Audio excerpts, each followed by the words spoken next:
அழகே அழகுல அடுத்து நடக்க போதுன்னு வாங்க பார்க்கலாம். மதியும் ரேவதியும் பேசிக்கிட்டு இருக்காங்க. அப்பதான் மலரு கிஃப்ட் வவுச்சரோட வராங்க. மதி, உன்கிட்ட ஒரு முக்கியமான விஷயம் சொல்லணும் அப்படின்னு சொல்லிட்டு மலர் வரவும், என்ன நீ கையில ஏதோ வச்சிருக்கீங்க அப்படின்னு சொல்லி ரேவதி கேட்கவும், ரேவதி அவருடைய பேங்க்ல கிஃப்ட் வவுச்சர் கொடுத்துருக்காங்க. கொடைக்கானலுக்கான ட்ரிப்பு 4 வவுச்சர் கொடுத்துருக்காங்க. 4 பேர் போகணும்.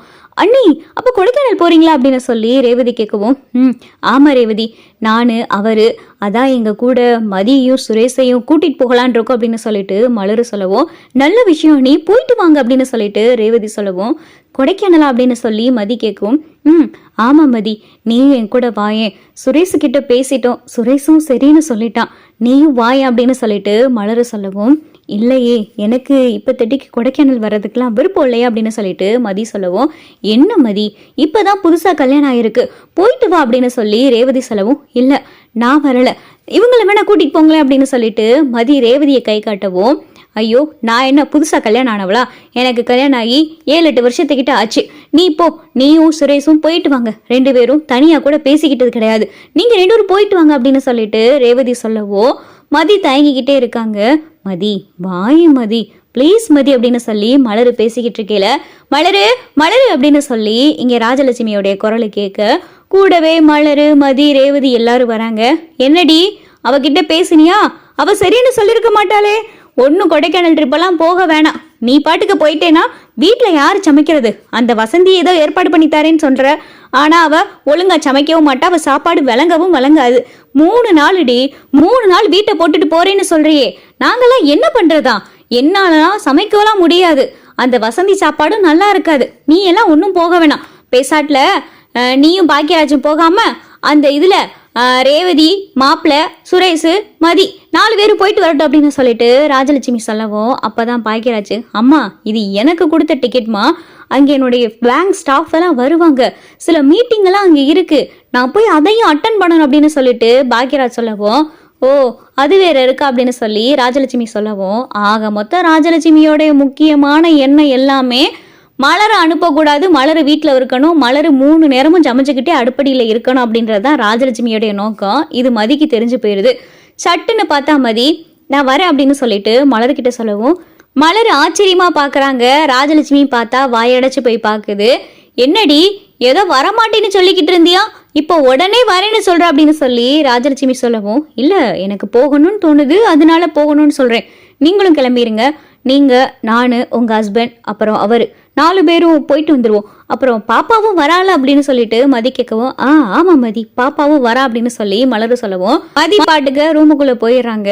இவளுக்கு பாட்டுக்கு இப்படி கொடைக்கானல் போயிட்டாளுன்னா வீட்டை யார் பார்த்துக்கிறது அப்படின்னு சொல்லி ராஜலட்சுமி கடந்து புலம்பிக்கிட்டு இருக்கு. அப்போதான் வெளியில் போன தங்கராஜ் வராரு.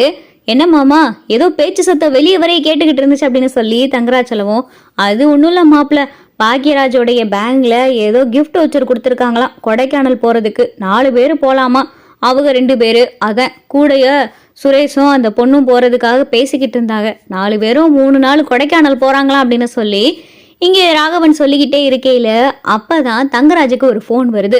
கொடைக்கானல்ல இருந்து தங்கராஜுக்கு ஃபோன் வருது. ஒரு பிஸ்னஸ் மீட்டிங் விஷயமா கொடைக்கானல்ல இருந்து தங்கராஜுக்கு ஃபோன் வரவும் தங்கராஜ் பேசுறாரு. அப்படியா, உடனே வரணுமா அப்படின்னு சொல்லி தங்கராஜ் கேட்க, ஆமா சார் உடனே வரணும் அப்படின்னு சொல்லிட்டு அங்கிருந்தும் சொல்லவும், சரி நான் வரேன் அப்படின்னு சொல்லிட்டு தங்கராஜும் சொல்லிட்டு போனை வைக்கிறாரு. என்ன மாப்பிள்ள, என்ன விஷயம் அப்படின்னு சொல்லி ராகவன் கேட்கவும், இல்லை மாமா, கொடைக்கானல்ல இருக்கிற ஒரு ஃப்ரெண்டோடைய பிஸ்னஸ் விஷயமா ஒரு மீட்டிங் வச்சிருக்காங்க, அதுலேருந்து ஃபோன் பண்ணாங்க, நாளைக்கு வர சொல்லியிருக்காங்க அப்படின்னு சொல்லி தங்கராஜ் சொல்லவும், எங்க கொடைக்கானலா போறீங்க அப்படின்னு சொல்லிட்டு ரேவதி கேட்கவும், ஆமா அப்படின்னு சொல்லி தங்கராஜ் சொல்லவும், எங்க நானும் வரேனே, தரணிக்கு ஸ்கூல் லீவ் விட்டுட்டாங்க, பசங்களுக்கு லீவ் விட்டதுனால எங்கேயாவது வெளியே போக சொல்லி கேட்டுக்கிட்டே இருக்காங்க, இவங்களும் கொடைக்கானல் போறாங்க, அப்படியே நம்மளும் கொடைக்கானல் போலாமே அப்படின்னு சொல்லிட்டு ரேவதி சொல்லவும், தங்கராஜ் பார்த்தா ரேவதியை முறைச்சு பார்க்கவும், இல்லைங்க கொடைக்கானல் போறேன்னு சொன்னீங்கல்ல, அதான் நம்மளும் போலாமேன்னு சொன்னேன் அப்படின்னு சொல்லிட்டு ரேவதி சொல்லவும், அப்போதான் ராகவனும் ராஜலட்சுமியும், அதான் அவங்க போறாங்கல்ல மாப்பிள்ள, நீங்களும் கூட ஒரு எட்டு போயிட்டு வாங்களே, அதான் ரேவதியும் கேட்குறாளே அப்படின்னு சொல்லி ராகவனும் ராஜலட்சுமி சொல்லவும், சரி போகலாம் அப்படின்னு சொல்லிட்டு தங்கராஜ் சொல்லவும், அப்படியா அப்படின்னு சொல்லிட்டு ரேவதி கேட்கவும், ஆமாம் போகலாம் வா, இப்போ வீட்டுக்கு போகலாம், நாளைக்கு கொடைக்கானல் போகணும்ல அப்படின்னு சொல்லிட்டு தங்கராஜ் சொல்லவும், வேகமாக ரேவதி மலர்கிட்டையும் மதிக்கிட்டையும் போய், அண்ணி நாங்களும் கொடைக்கானல் வரோம் அப்படின்னு சொல்லி ரேவதி சொல்லவும், என்ன ரேவதி சொல்கிற அப்படின்னு சொல்லிட்டு மலர் கேட்கவும், ஆமாம் கொடைக்கானல்ல இருந்து அவருடைய ஃப்ரெண்டு பிசினஸ் மீட்டிங் விஷயமா நாளைக்கு கொடைக்கானல் வர சொல்லியிருக்காங்க. அதான் நானும் அப்படியே கொடைக்கானல் கூட்டிட்டு போக சொன்னேன். சரின்னு சொல்லிட்டாரு. நாளைக்கு நம்ம எல்லாரும் ஒன்னா போலாம் அப்படின்னு சொல்லி ரேவதி ரொம்ப சந்தோஷமா சொல்லலாம். சரி ரேவதி அப்படின்னு சொல்லிட்டு மலரும் மதியும் சொல்லவும், மறுநாள் மலரு, மதி, சுரேஷ், பாக்யராஜ், தங்கராஜ், ரேவதி எல்லாரும் கொடைக்கானல் கிளம்பி ஒரே கார்ல எல்லாரும் போறாங்க. கொடைக்கானலும் வந்துடுறாங்க. அங்கே ஒரு ரெசார்ட்ல ரூம் எடுத்து எல்லாரும் தங்கி இருக்காங்க. அப்பதான் மதி கிட்ட மலரு, மதி கொடைக்கானல் வந்திருக்கோம், இது ஒரு நல்ல வாய்ப்பு. இந்த 3 நாள் நீயும் சுரேஷும் மனசு விட்டு பேசுங்க. உங்க மனசுக்குள்ள என்ன இருந்தாலும் அதை வெளியே கொட்டி தீர்த்துருங்க. சுரேஷ் மேல உனக்கு என்ன கோபம் இருந்தாலும் அதை அவன்கிட்டயே சொல்லிரு. அதே மாதிரிதான் சுரேஷும் உன் மேல ஏதாவது கோபப்பட்டு சொன்னா 2 பேரும் உட்காந்து பேசுங்க. இப்படியே பிரச்சனையை வளர விடாதீங்க. சுரேஷுக்கு எப்படியோ வேலை கிடைச்சிருச்சு, அது உன்னாலதான் கிடைச்சிச்சு. எங்களுக்கு நல்லாவே புரியுது அவன் செஞ்சது தப்பு தான்.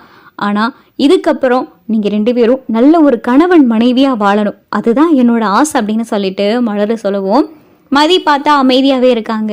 இந்த பக்கம் சுரேஷ்க்கு பார்த்தா பாக்யராஜ் அட்வைஸ் பண்றாரு. சுரேஷ், இந்த 3 நாள் உனக்கும் மதிக்கான டைமா நினைச்சுக்க. உன்னைய சுத்தி யாரும் கிடையாது, அம்மா அப்பா நாங்கன்னு சொல்லி யாரை பத்தியும் நினைக்காத. நீ மதியை மட்டுமே நினை. மதிக்கிட்ட மனசு விட்டு பேசு. எந்த பிரச்சனைனாலும் இங்கே கொடைக்கானல்லேருந்து முடிச்சுட்டு 2 பேரும் நல்ல ஒரு ஹஸ்பண்ட் ஒய்ஃபா, அப்படி இல்லைன்னா நல்ல ஒரு ஃப்ரெண்டாக கூட இங்கேருந்து ஊருக்கு போகணும். அந்த அளவுக்கு 2 பேரும் மனசை விட்டு நீ பேசணும். அதுக்கு முதல் ஸ்டெப்பாக நீ தான் எடுத்து வைக்கணும். உனக்கு வேலை கிடைக்கிறதுக்கு அந்த பொண்ணு தானே முக்கியமான காரணம். அந்த பொண்ணு மட்டும் இல்லை என்னால் வர முடியாது அப்படி இப்படின்னு மறுத்து பேசியிருந்தா கண்டிப்பாக உனக்கு இந்த வேலை கிடைச்சிருந்திருக்காதுல. உன் வேலை கிடைக்கிறதுக்கு முக்கியமான காரணம் மதி தானே. அதனால மதிக்கிட்ட கொஞ்சம் மனசு விட்டு பேசு சுரேஷ். இந்த கோவத்தெல்லாம் கொஞ்சம் தூக்கி போட்டு, ஓ வேலை வேற குடும்பம் வேறண்டா. இப்போ மதி உன்னுடைய ஒய்ஃபா மட்டுமே மதியை பாரு. மனசு விட்டு பேசு. பொண்ணுங்களுக்கு என்னெல்லாம் பிடிக்குமோ அந்த சின்ன சின்ன விஷயங்கள்லாம் பண்ணு.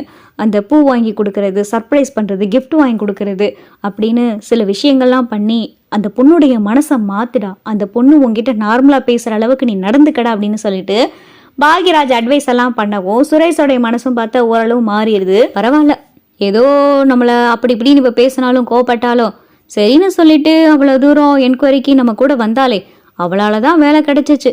அவன் மட்டும் அந்த லெட்டரில் சைன் போடாமல் இருந்து, இல்லை இந்த லெட்டரை நான் எழுதவே இல்லை போய் சொல்கிறாங்க அப்படி இப்படின்னு என்கொயரியில் பெரிய பிரச்சனை பண்ணியிருந்தாருன்னா வேலை கண்டிப்பாக கிடைச்சிருந்துருக்காது. அப்போ இந்த அளவுக்கு வேலை கிடைச்சிருக்குன்னா அது அவளால தான், ஒத்துக்கிறேன். சரி, கொடைக்கானலேருந்து திரும்ப போகிறதுக்குள்ளே அவன் மனசை நான் மாத்துறேன்.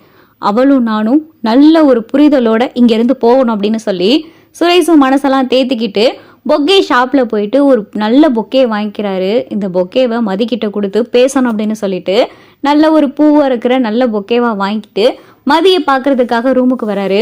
மதி அப்படின்னு சொல்லிட்டு சுரேஷ் கூப்பிட்டதும் இங்கே மதி பார்த்தா திரும்பி பார்க்குறாங்க. மதி நல்லா ட்ரெஸ் பண்ணியிருக்காங்க. மதியை பார்க்க அவ்வளவு அழகாக இருக்காங்க. மதியை பார்த்து அப்படியே வாயடைச்சு போய் நிற்கிறாரு சுரேஷ். இவ மாடர்ன் ட்ரெஸ்ல இவ்வளோ அழகா இருக்காளே அப்படின்னு சொல்லிட்டு சுரேஷ் அப்படியே பார்த்தா மதியை பார்த்துக்கிட்டே இருக்காரு.